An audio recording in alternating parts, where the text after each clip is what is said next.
You know, the internet's a strange place. It's a huge fad all across YouTube to make fun of movies, satirically ripping apart filmmakers, actors, or movies in general. But for some reason, when we do the exact same thing to, say, a YouTuber, it's considered drama, shit-stirring, causing trouble. What's the difference? They're both producing content that we think is unsatisfactory and therefore rightfully critique it. Now, I can take other people's opinions. My best friend of 21 years loves the Rocky Horror Picture Show and Lord of the Rings. I've got many friends who hate movies that I love or love movies that I hate. My problem arises when someone is hypocritical with their statements, when someone critiques a film for an issue that other movies that they enjoy are guilty of, or they miss vital plot points in a movie or fail to miss the entire purpose of it. That's where I step in. This is a response to the Blockbuster Buster. It's no secret that I don't particularly like this dude. I can get over his absolutely terrible acting. Okay, I can't. For someone who rips on acting so much, it's the ultimate irony. Hey, Erod! Here's your entire acting ability. But I destroyed you! And I know you might think it's kinda harsh considering this is a 6-year-old review, but guess what? He's not improved. At least with guys like the irate gamer with cheesy and lousy acting, he seems self-aware. Nimrod here puts on the jacket and shades and has this super badass intro and parades around like the Terminator despite having less acting talent than a dead fish that was rejected as an extra in Finding Dory because it chose to overdose instead of admitting to the shame. This is a guy who reviewed Batman v Superman Dawn of Justice. This is a guy who claims he's a massive DC comic book fan since he was about 7 or 8. This is a guy who ripped on Jesse Eisenberg's portrayal of Lex Luthor, claiming it wasn't to the comic and insulted the entire character. Don't get me wrong, I like Batman v Superman and I couldn't stand Jesse Eisenberg's Lex Luthor, but it had nothing to do with the comics, I just found him annoying. However, this was actually adapted from the goddamn comic books. It was from Superman Birthright. It was a specific version of Lex Luthor, and any DC comic book fan should have known this. In addition, he clearly rips off material from the Nostalgia Critic and the Angry Video Game Nerd. He seems to just jump on the bandwagon of other people's opinions without anything else really backing it up. This sucks. Don't know why, but everyone else says it sucks, so it sucks. It sucks. It sucks. And again, for someone who was such a big fan at such a young age, he says something isn't accurate to the source material, even though it was right there in the comic books. He says the movie has too much substance, which is ultimately like saying a film has too much good acting or the plot is too enticing, and his comedy is about as funny as 9/11. So, some guy made some movie about a killer house for kids! But today, we're looking at his god-awful review of Batman Forever. Now, I can understand people's criticisms about Batman Forever. I personally love the film, but I can see why people don't like it. Tommy Lee Jones is awful. I agree. It has stupid and silly moments. I agree. It's very camp and cheesy. I agree. And the ending is quite anticlimactic. I agree. It has a lot of problems, and when people criticize the movie, I can see why. I just personally like it. I like these characters, the acting performances other than Jones was great, the action's brilliant for the most part, it has genuinely creepy moments when it needs to be, the humor works, the sets look amazing and just like the comic books, and the chemistry between all of the characters work really well. There's quite a few subplots, but I feel like it works. Except Nicole Kidman, who was entirely pointless. But Nimrod just clearly wanted to shit on Batman Forever because everybody shits on Batman Forever. I, being a fan of the movie, was able to criticize it, but everything I said, he doesn't point out any of that stuff. Let's check blockbusterbuster.angelfire.com. And I hate it already. Badass can't even afford his own website domain name. Or a tripod, apparently. I think Batman Forever is actually quite a good film. It's highly underrated and... Oh shit. No, just kind of hold it steady. I should invest in a tripod. Jim Carrey's great. Tommy Lee Jones needs a bit of work. Dear Erod, show is awesome, blah blah blah. Oh, Erod, your mother really needs to stop emailing you. Will you please review Batman Forever? A fan request. I have fans. Am I truly worthy of taking on this challenge? I mean, I can't let the fans down, but could I truly oblige to such a request? Bear in mind, the acting of this guy, who openly criticizes acting for a living, has 13,500 subscribers. I don't want to live on this planet anymore. What the heck did I do with Batman Forever? Oh.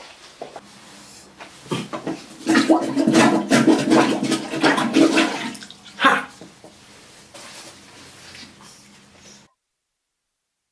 Jews being gassed during World War II was funnier than this.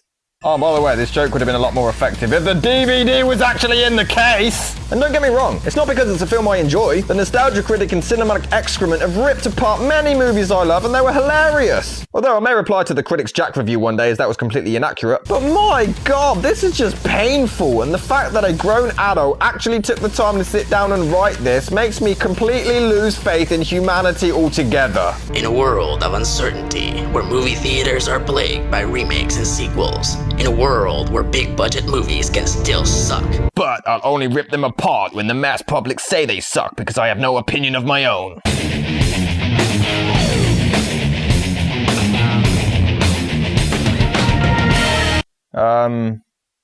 What is your intro about Star Wars?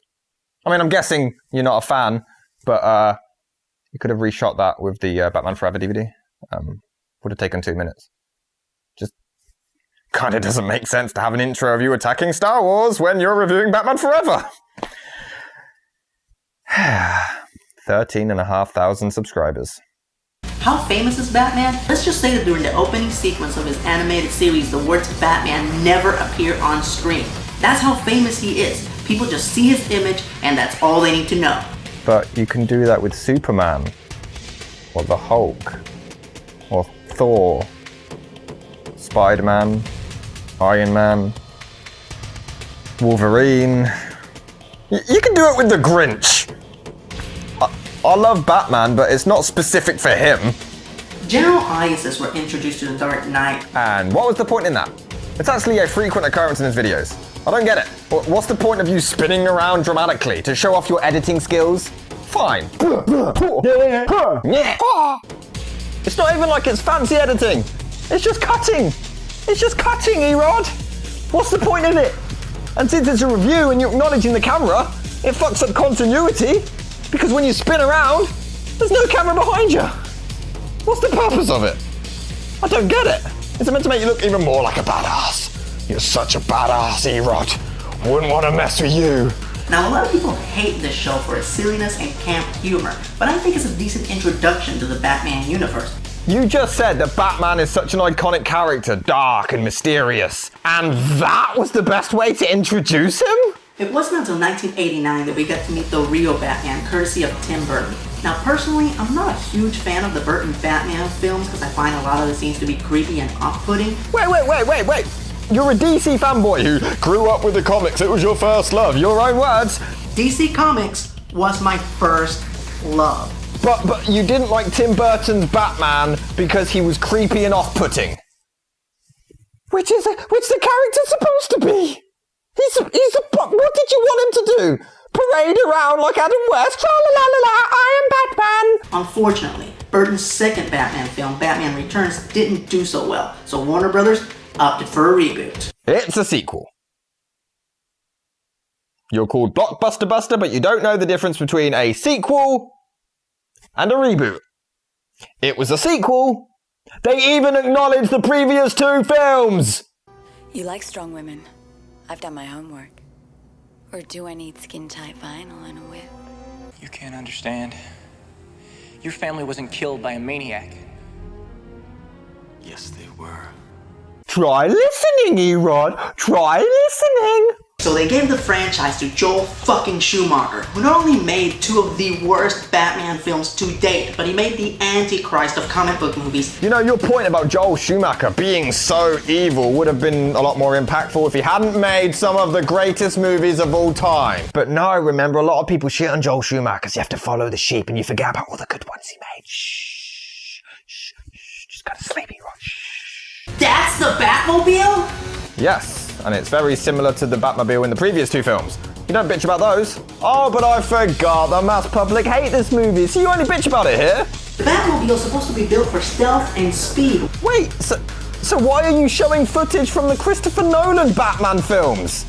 Don't get me wrong, I love the Nolan movies. My point is, you're talking about the Batmobile being stealthy, bitching about Batman Forever, but then you opt to show a fucking tank terrorizing Gotham. Pearl Harbor was more stealthy. It's not just the Batmobile. The streets, the buildings, even the gangbangers are covered in Technicolor bark. Because it looks like a comic book. And a cartoon show. Which you claim to be a big fan of both. But oh no, it's Batman Forever, so it's shit. Can I persuade you to take a sandwich with you, sir? I'll get drive-through. How dare you be funnier than me? And you don't even explain why this is a bad joke. You just use your shit Batarang joke, which was about as funny as underage rape, and then you carry on. Am I the only one who actually found that joke funny? Oh, of course you don't like this line, because it's silly, isn't it? It's out of character, isn't it? It's cheesy, isn't it? But when he does it in The Dark Knight, it's perfectly fine and it's hilarious, right? I'm not wearing hockey pads.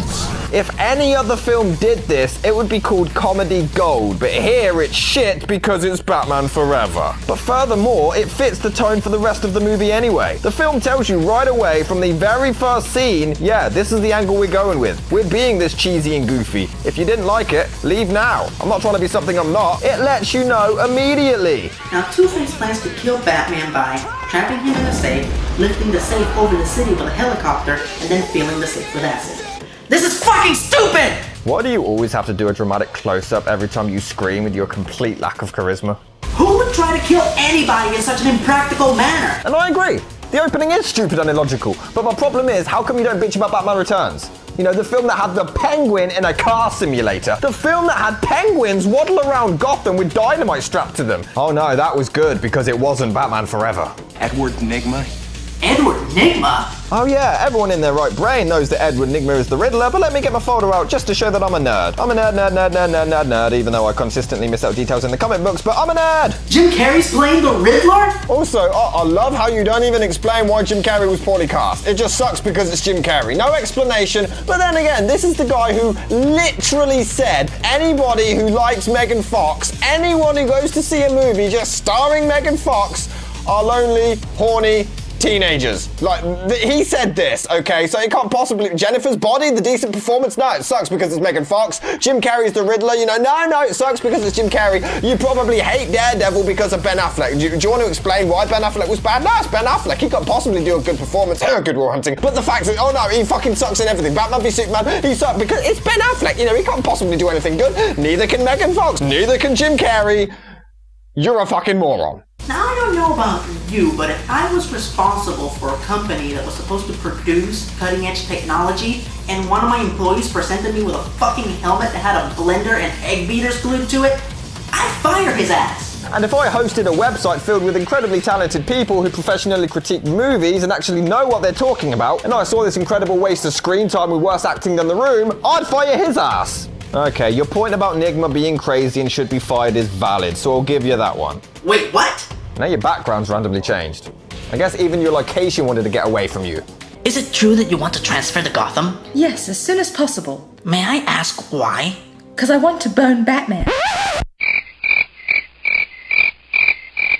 You're fired. Okay, that was actually funny, but you ruined it with your shit delivery.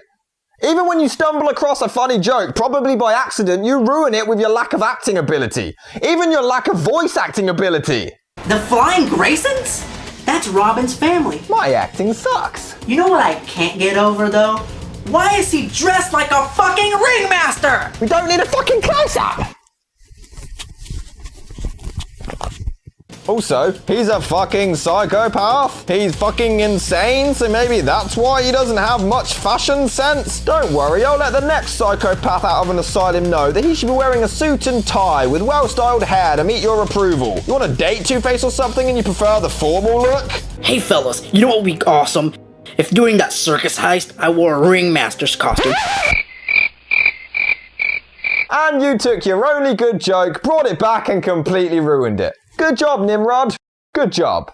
He adopted him? Why? Robin's like 25 in this movie. He's a grown-ass man.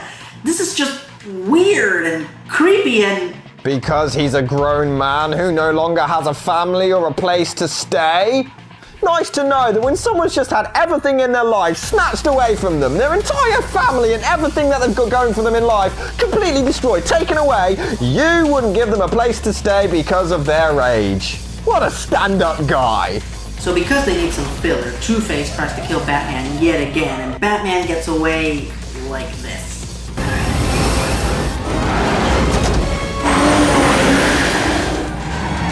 And that flashy car? I heard it can drive up walls. No explanation as to why the Batmobile getaway was stupid, just used a clip that didn't really explain anything. Just pointless, really. And you bitch about the movie having filler. Now there are two problems with this plan. Number one, it's fucking stupid! It's still not funny! Say what you want about Batman and Robin, at least in that movie the villains had good take over the world plans. No, they didn't. One wanted to cover the world with greenery, the other one wanted to cover the world with ice. Two completely incompatible motives. And number two, this nefarious scheme has a very simple solution. Turn off your television right now! What? Are you joking? Are you fucking kidding me? Are you trolling? Are you trolling? Like, yeah, just turn the TV off. It's not like the movie pointed out that they're brainwashed and couldn't move. No, just turn the TV off. Just turn the TV. It's not hard. Just turn the TV off. 13,500 subscribers. What's a good sidekick name? How about Dick Grayson, college students? So out of fear... What was that about joke? What? Why, Rod? No, don't bother explaining it. Just add a shitty sound effect and claim you're critiquing the movie. It's fine. People will watch you anyway. You know what would be really ironic? The bad guys found out his secret identity and attacked his house on that very night. No, it's ironic because you're playing a board game and I'm fucking bored. Batman enlists the help of Robin, who is now wearing a costume complete with bat nipples and a codpiece that would make David Bowie jealous. Oh, Doug Walker, I want to blow you so much. Oh, Doug, I'll have your dick. Oh, Doug, just come in my mouth right now. A game of Battleship. How dare you be funnier than me again? That scene was hilarious to me, but I can see why others might disagree. But again, you don't explain. You just throw another batarang because you think it's funny. Villains have done ridiculous shit before. But that's not an issue, is it? No, it's not an issue when other films do it, just this, because it's Batman Forever. So Batman Forever did something that other films did, and it's only shit because it's Batman Forever and shit. Nah, he just throws a batarang at a big green lamp, which brings the whole face down like a deck of cards. Actually, there was a lot more to it than that, but you don't like explaining stuff, do you? Death, stupid joke, run towards the camera in slow motion, D. Sounds like you're writing one of your own episodes. The audience, death, random ugly close-up, stupid joke. This movie's a big pile of guano. We know that Schumacher at least glanced at the comic book and the cartoon because he continuously rips them both off. Oh, Schumacher looked at the comic books. Maybe you should try. So if he knew the source material, we can only conclude that he made this movie shitty on purpose. So you made this review shitty on purpose? Yeah, it's not like anyone else could have possibly liked Batman Forever. I actually know a few people who like the movie. It's not that rare. People are allowed to like Batman Forever, Erod, but where to feed your ego? Not to mention the villains are third-rate knockoffs of Cesar Romero's Joker, and nobody rips off Romero. Except Jack Nicholson. Don't get me wrong, I love Jack Nicholson's Joker, but he was just Cesar Romero, and yet everyone loves the performance, and you've not got gripes with that. Why? Because it's Batman Forever! What a shitty-ass review. You made one funny joke, which was then destroyed, you made one valid point, you just panned your face to the camera for no reason, had filler after insulting the film for the same thing, didn't explain anything, the review is 11 minutes long, and you didn't say anything. I can understand the criticism for Batman Forever, but I personally love the film. This is Cinematic Venom saying you can hate or like any movie you want. Just don't skew facts and talk utter bollocks. New catchphrase? I don't know, I'm still working on it.